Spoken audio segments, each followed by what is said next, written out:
Alright, magandang gabi po sa inyong lahat mga kababayan. Batang Maynila to, it's good evening po, good evening po. Isa pong magandang araw ng Sabado sa inyong lahat. Okay, so ito diretso na tayo mga kababayan. Pag-usapan natin itong huling interview na naman ni dating Pangulong Rodrigo Duterte.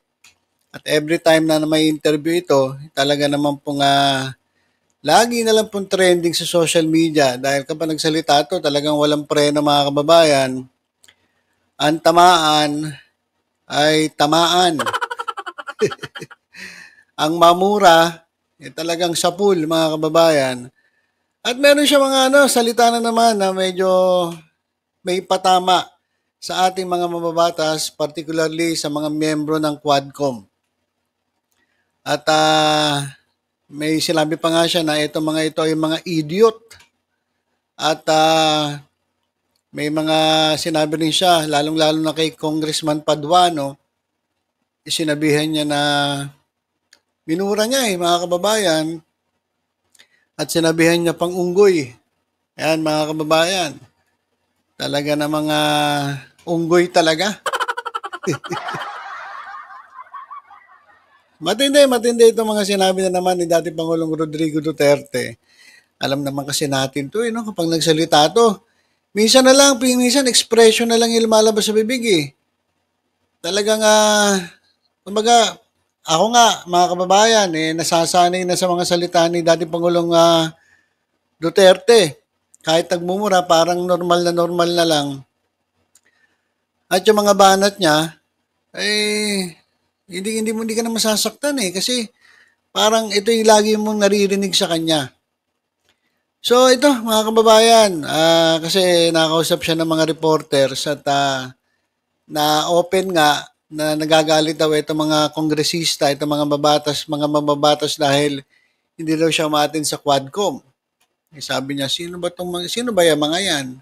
Sino ba yung unggoy na yan? At minura pa niya. So ito mga kababayan, ito naman, panibago na naman pinag-uusapan sa social media, si dating Pangulong Rodrigo Duterte. Ito mga kababayan, ayan po yung, yung setting nung interview. At dito natin ipi-play mga kababayan, dito ka na ipi-play. Kasi baka baka may alam nyo na, mahirap na. So ipi-play ko po rito, at papasilip-silip ko naman sa inyo habang piniplay natin. Ito po yung interview. At dito, binanatan niya yung mga miyembro ng Quadcom. Ito, pakinggan po natin. Mr. President, parang galit yata ang Quadcom na hindi ko daw sinipot ang hearing. Inimbitahan ka ba nila sa hearing? Bakit siya nagalit? Nandoon man ako. Yung sa Congress. Sa Quadcom. Sa Quadcom. Not sa Senate. Sa Quadcom na. Hindi sa Senate, yung sa Quadcom. Mga congressman ako. Kasi inimbitahan ka daw through Attorney Gilgra. Galit sila? Galit sila kasi hindi ka daw sumipot. Hindi ka daw sumipot. Sinong galit sa akin? Yung nagsabi si Abante at saka yung si Dan Fernandez at saka si Ray. Sipain ko sila, sabihin mo.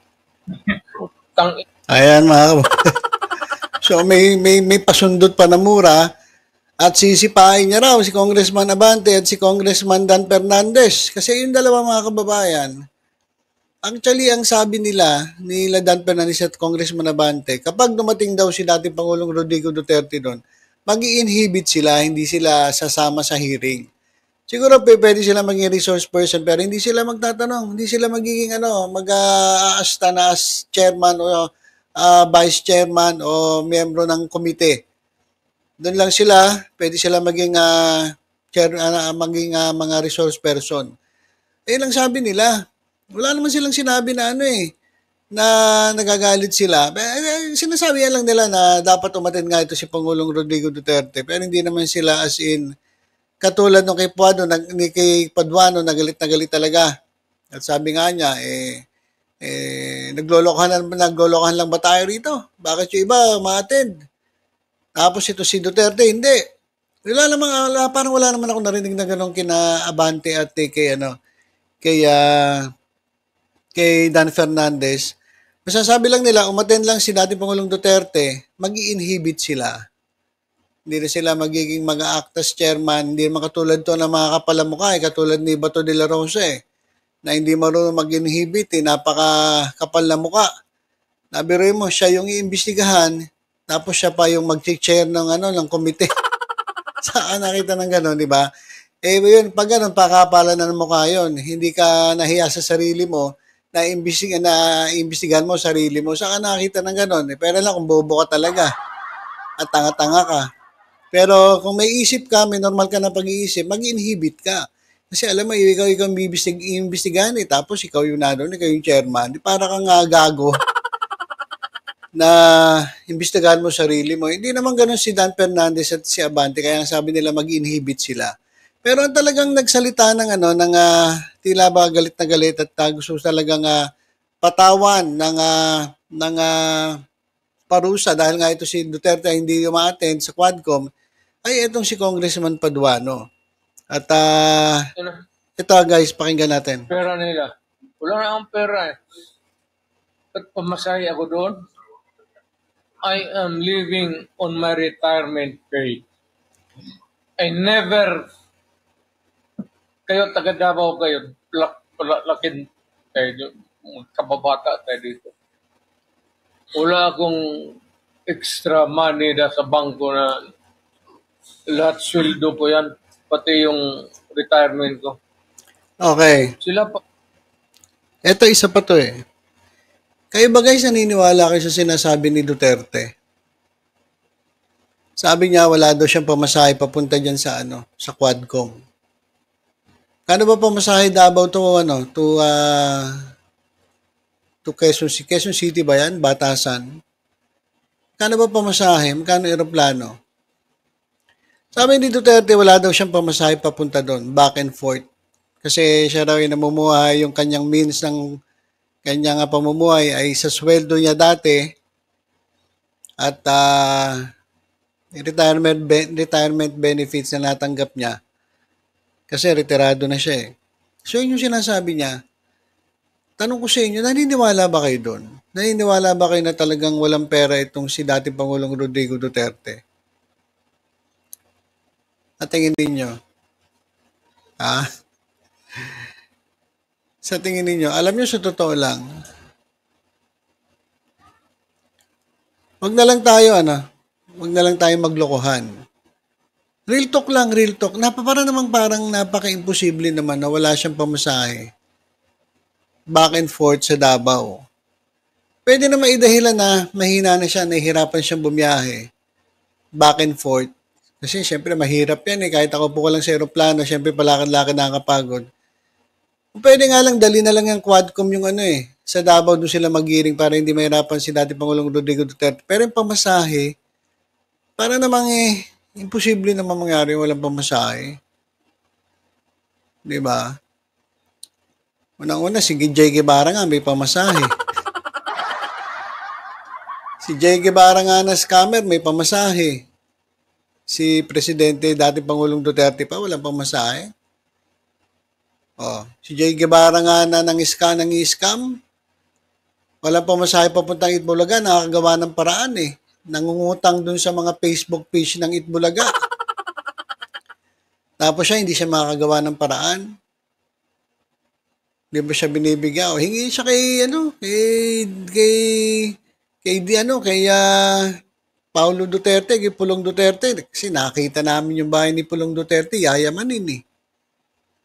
Hingi siya kay Sara Duterte. Ang dami niyang binigay na confidential fund nung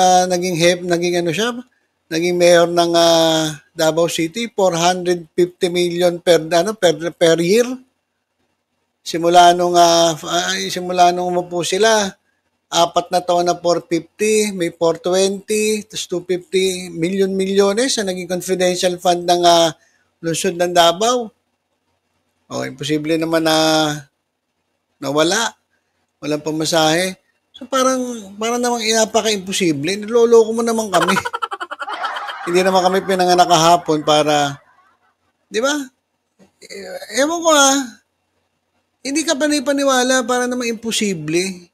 Yung mga reporter kayo dyan, mga taga Davao, mga reporter, obvious naman na bias kayo eh. Obvious naman na talagang bias yung mga tanong ninyo. Talaga na mga sip-sip kayo dyan kay dating Pangulong Rodrigo Duterte. Oh.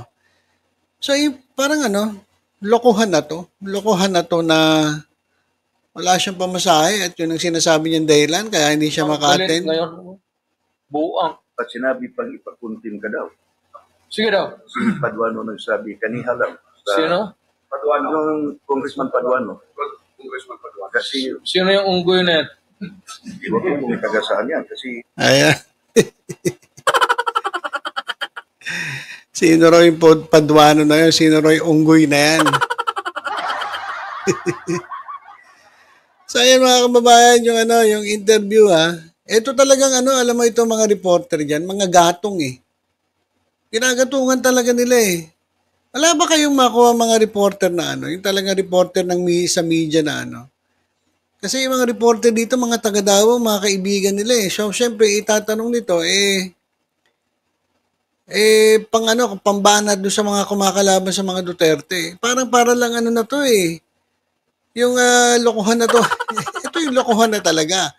Nag-i-interview ka ng tao, tapos yung mga tanong, may gusto kong makuha ang mga sagot doon sa tanong mo na pang-asar doon sa kalaban. Ganun naman yun eh. Ganun yung ginasanabi ng mga reporter eh. Di ba? Tapos gumagawa sila ng ng mga senaryo. Ayan. Ito sigurado na naman, trending na naman sa social media nung sinabi ni dating Pangulong Duterte na unggoy daw. Sino yung unggoy na yan? O, si Paduano unggoy daw. Tapos may mura pa to mga kababayan eh. May karugtong pa na mura to eh. Alam ko eh. yung aktor na yan, si Dan Fernandez, Amantia sa Paduano. Nag-contempt sa lahat. You don't scare me a bit. Galing na ako pagka-presidente, huwag nila akong ganunin. Galing na ako sa Congress. Mayor ako, na congressman ako, na presidente na ako. Do not give me that shit. Yan mo sa Totoo bang may impartiality na kita mo ngayon, sir? Wala man siguro, but alam mo, actually, wala, in fairness to the idiots, wala akong notice na Yan, idiots daw Tinawag niya mga idiots. Itong mga kongresista. Wala naman, wala naman yung mga pinatutukoy niya kundi yung mga kongresista eh. Di ba? Yung Quadcom eh.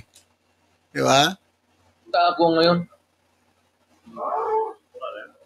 Sabihin mo nga sa hindot na yan. Pero si Attorney Delgra Mayor, Idiot pa, tas ngayon, hindot naman. Ayan po yung mga salitaan ni Duterte, mga kababayan. nagbigay ng parang reply sa SOMON or sa So what was his reply? kasi nalagay sa na according to Attorney Delgra na yung ginawa mo sa Senado, pwede nilang kukunin kung gusto nila. Ano mas sinabi ko? What is there to say or more to what I have said? Na sinabi ko naman lahat. Ano po ba ang gusto ng mga gago? May balita, Mayor, na ang ICC prosecutor sa iyo. ICC? Yes. Ang kilala kong ICC is Immaculate Conception College. Utang sabihin mo sa ICC, I'm addressing to the ICC. Pumunta kayo dito at bibitayin ko dyan sa Akasya. Lo nila. Ibang issue. Pwede daw magbigay ang Senate ng transcript ng Okay, so yun lang muna mga kababayan. Narinig naman natin yung mga salita ni dating Pangulong Rodrigo Duterte. Talagang idiot, gago, lahat mo sinasabi, mga unggoy kayo, sino ba kayo? So matitindi mga binitawang salita ni dating Pangulong Duterte. Pero sa akin mga kababayan, sa akin, yung dating na parang normal na lang eh. Parang hindi na siya, kasi parang expression na lang niya yan. Expression niya na lang. Kumbaga yung sinasabi niya, hindi na ganun katindi yung dating. Hindi katulad ng dati, nagugulat pa, ay grabe naman magsalita.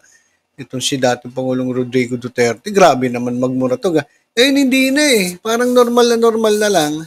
At kapag nagsasalita siya ng ganun, parang wala lang, parang normal na sa atin. Pero iba, syempre iba, hindi siya nang isa ganun at hindi pa talaga nila nakasanayan at pero kaya naman pinipili talaga nila na mali yung sinasabi. Kanya-kanya kasi tayong way ng pagtanggap sa mga sinasabi ng tao.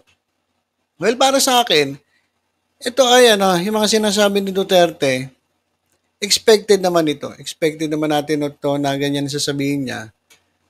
At tungkol naman sa Quadcom, alam niyo sa totoo lang sa Quadcom, kung ako yung Quadcom, hindi ako magsasayang talaga ng oras para imbitahan to si dati Pangulong Duterte. Kasi alam naman natin, kahit imbitahan mo, wala eh. May hirapan din sila kumuha ng kahit anong impormasyon dito kay dati Pangulong Rodrigo Duterte. Magsasalita lang yan, sige ako nagpapatay, ako ganyan-ganyan, pero may magagawa ba kayo? Ayun ang problema eh. Dapat may pangil. May pangil. Sa Senado nga, wala sila nagawa eh. Meron pa sila nagawa sa Senado, nganga sila. Parang pinaglaruan lang sila. So, ngayon, ito na ngayong sa Quadcom, mukhang hindi atin. To sabi nga ni Adjong malabo pa sa sabaw ng pusit na umattend dito si dati Pangulong Rodrigo Duterte dyan sa Quadcom. Napaka-imposible po niyan. Kasi unang-una, hindi naman niya pwede ilaglag sarili niya eh. At, nangyari yan. Labanan sa social media, salita dito, salita doon, banat dito, banat doon. Sagot dito, sagot doon. Mura dito, mura doon. wala nangyayari. Para lang tayong tanga na nakikinig ng bangayan ng mga bata na parang wala namang patutunguhan. Pinakamaganda, ganito na lang. Kung talaga nga napatunayan ninyo na may sala si dating Pangulong Rodrigo Duterte, kasuhan nyo na lang, diretso sa korte. Korte na ang hatol at ang tadhana ang maghuhusga. Sabi nga ni Senator Risa Ontiveros, bahala na ang tadhana, siya ang maghuhusga. Kasi ang daming lumabas, inamin niya, daming niya sinabing salita. Ngayon, tadhana na nga talaga ang maghuhusga kay dating Pangulong Rodrigo Duterte. Ano kaya sasabihin ni Paduano rito? Mga kababayan, abangan natin. Sinabihan siyang unggoy. Sino ba itong unggoy na to? Sinabi kay Paduano at sinabi pa mga idiots ito mga ito. Sigurado meron na mga sasagot dyan po sa mga miyembro ng Quadcom. Alright, yun lang po mga kababayan. Magandang gabi po sa inyong lahat. Bukas po ay araw ng linggo. Have a happy Sunday po, Family Day. Huwag niyo pong kalilimutang magbigay papuri sa ating Panginoon sapagkat lahat po ng bagay ay nanggagaling po sa Kanya. Kaya whether ito'y masakit, whether ito'y hindi katanggap-tanggap para sa atin, whether ito'y malungkot, tanggapin po natin kasi hindi po lahat ng hindi po palaging masaya ang ibinibigay sa atin ng Diyos. Minsan pinaparanas po niya sa atin ng hirap, minsan may pinaparanas po siya sa atin dahil may gusto po siyang sabihin sa atin, may gusto po siyang ipaalala sa atin na minsan nakakalimutan na natin. All things work together for good for those who love God and are called according to His purpose. Kaya kapag may mga pagsubok, huwag po kayo malulungkot. Kapag may nagkasakit, mag-pray lang po tayo. Alam naman natin na hindi tayo pababayaan ng ating Panginoon. At ang inyong lingkod naman ay patuloy pa rin nagpapagaling. Maraming salamat sa Panginoon sa pag-iingat. Kaya kapit lang, keep the faith mga kababayan. Lagi po tayong humawak sa ating pananampalataya na kahit kailan ay hindi po tayo pababayaan ng ating Panginoon. Alright, so tutok-tutok lang po dito sa Batang Maynila to sa iba pang mga updates. Ingat po tayong lahat. God bless po.